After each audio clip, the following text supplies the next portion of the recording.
Clinical Practice Guidelines, CPGs, are systematically developed statements that include recommendations intended to optimize patient care. These guidelines are grounded in comprehensive reviews of scientific evidence and an evaluation of the benefits and harms of alternative care options.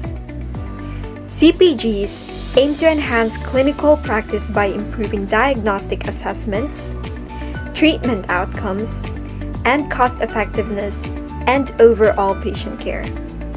They are crucial tools for assisting healthcare practitioners and patients in making informed decisions about appropriate interventions. As a nursing student, I, along with my team members, have come to recognize the value of CPGs in standardizing care and enhancing clinical decision-making, which is essential for delivering evidence-based and up-to-date healthcare. In recent tutorials, my team and I explored how CPG's clinical practice guidelines are developed, evaluated, and applied in clinical settings. For instance, one tutorial offered guidance on efficiently searching databases like CINA, HL, and Medline for relevant CPGs. It emphasized using authoritative sources such as the Institute of Medicine to ensure the reliability of the guidelines. Additionally, the tutorial on evaluating CPGs underscored the importance of assessing their quality, relevance, and currency. Outdated or poorly substantiated guidelines can compromise patient care, which made us realize the importance of always verifying the publication dates and sources before relying on any guidelines. The creation of CPGs follows a structured approach, starting with defining their scope, purpose, and the specific clinical question or topic they address. Key stakeholders, including healthcare professionals and patients, play an integral role in developing guidelines that are relevant and applicable to real-world clinical settings. Moreover, guidelines should be developed transparently with clear evidence of studies used in their formation to enhance trust and minimize conflicts of interest. CPGs support evidence-based medicine, which ensures standardized care across different clinical settings and promote consistent and high-quality outcomes.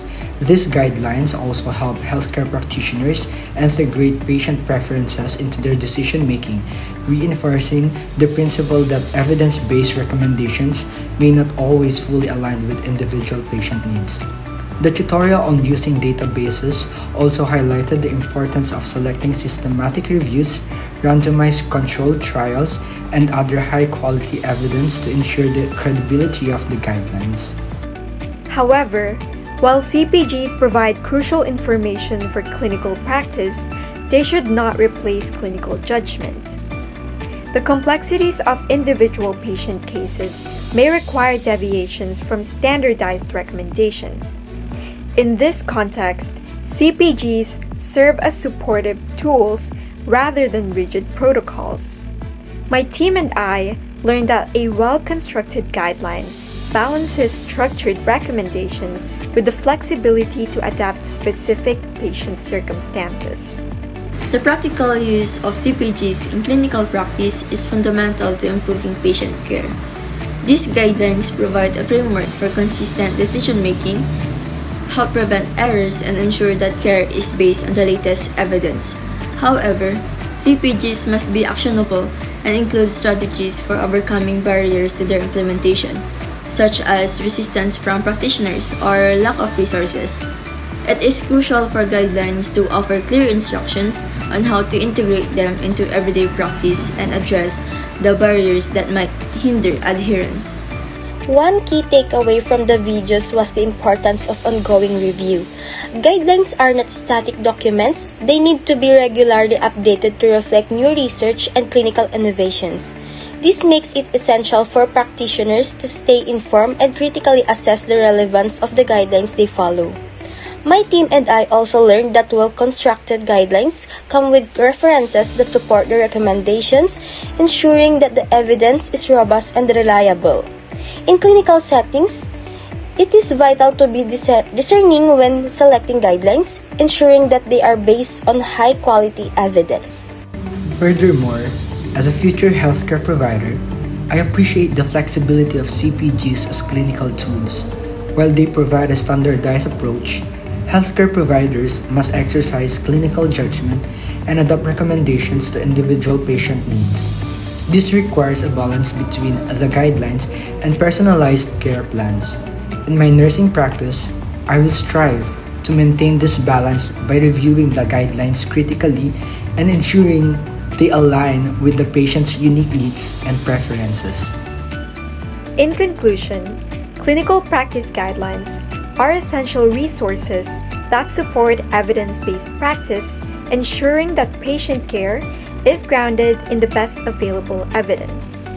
By incorporating these guidelines into clinical decision-making, healthcare professionals can improve patient outcomes, promote efficiency, and enhance overall quality of care. However, as highlighted in the tutorials and videos, it is crucial to approach CPGs with a critical mindset.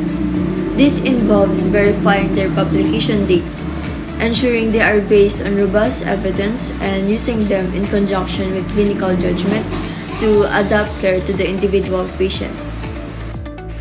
Moving forward in my nursing journey, I will be more mindful of the guidelines I use and their supporting evidence.